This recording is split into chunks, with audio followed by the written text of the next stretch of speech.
में ममता के घर उसकी बहू बनकर आती है। आओ आओ बहू, घर को अपने पैरों से पवित्र करो। ममता घर की दहलीज पार कर ही रही होती है कि अचानक एक बहुत गंदी सी बात पूरे घर में फैल जाती है।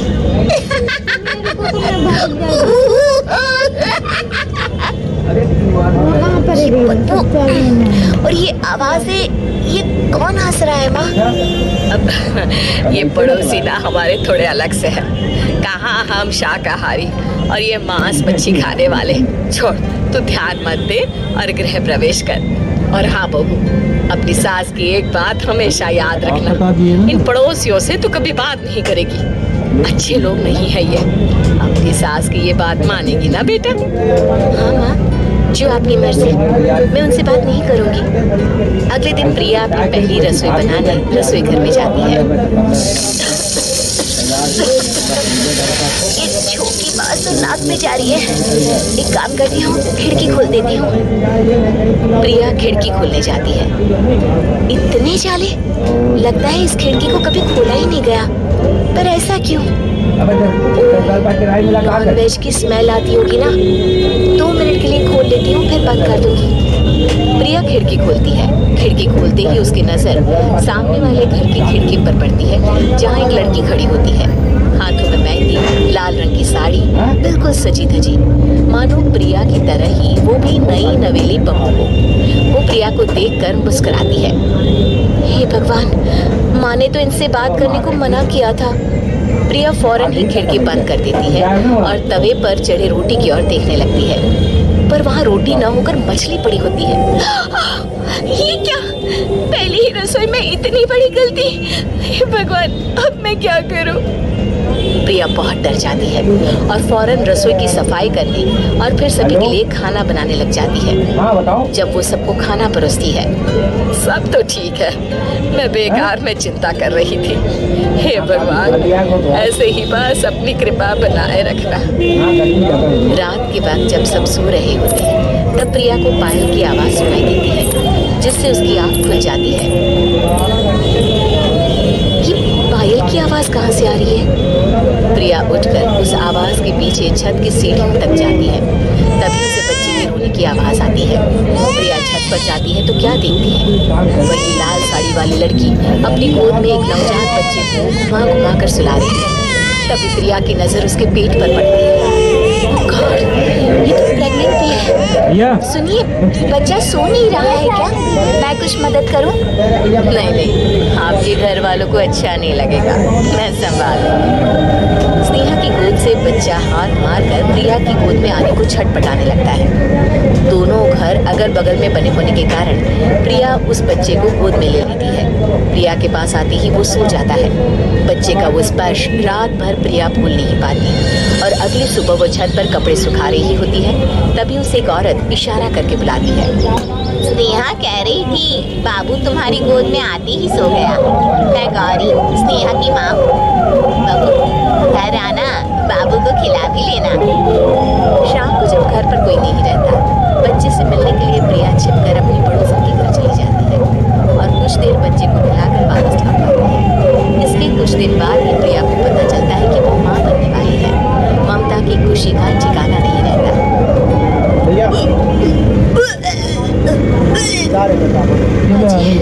पता नहीं क्यों उल्टी आ रही है। प्रिया भागती हुई वॉशरूम में जाती है तो हरे और लाल रंग की उल्टी करती है। उस उल्टी में से कीड़े निकलते हैं। ये क्या? खून और ये कीड़े! माँ! माँ! प्रिया की आवाज़ सुनकर ममता दौड़ कर आती है, पर बेसिन में कुछ नहीं होता। प्रिया हक्की बक्की रह जाती है। ये सब क्या हो रहा है? प्रिया घबरा जाती है और अपने कमरे में जाकर सो जाती है। डर के कारण वो इतनी थक जाती है कि उसकी आंख लग जाती है। तब उसे ऐसा लगता है उसके पेट पर मानो कोई बैठा हुआ हो। कौन हो? प्रिया के पेट पर एक 5 महीने की बच्ची बैठी हुई थी, जो बुरी तरह जली हुई थी। माँ, तुम ही मुझे लाई ना अपने पेट में? मैं तुम्हारी माँ नहीं हूँ। कौन हो तुम? माँ, देखो मैं जल गई बुरी तरह से। 6 महीने पेट में रहने को भी मुझे नहीं मिला। सेहरा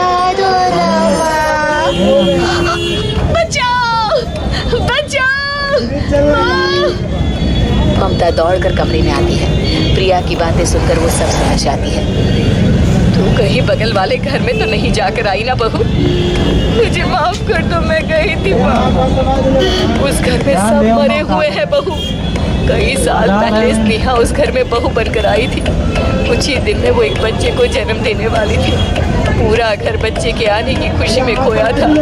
एक दिन अचानक उस घर में आग लग गई। सब बुरी तरह जलकर मर गए। गौरी आज भी दादी बनने का इंतजार कर रही है और इसीलिए स्नेहा ने अपना जन्मा बच्चा तुम्हारी कोख में डाल दिया। ममता ये कह रही होती कि पीछे से उसके पैरों को एक बच्चा पकड़ लेता है। दादी, दादी। माँ, स्नेहा की गोद में यही बच्चा था। ये बच्चा कौन है फिर? तेरी मौत है। तेरी भी दादी। जिस चीज का ममता को डर था वही हो गया। ममता निवास के ऊपर मौत ने चादर बिछा दी थी। प्रिया का पेट ऐसे बढ़ जाता है मानो 9 महीने का हो। 2 हाथ उसके पेट से बाहर निकलते हैं। बहू, संतोष को फोन कर, किसी पंडित जी को बुला बहू। प्रिया का पति भागता हुआ घर आता है। ये तो होना ही था माँ।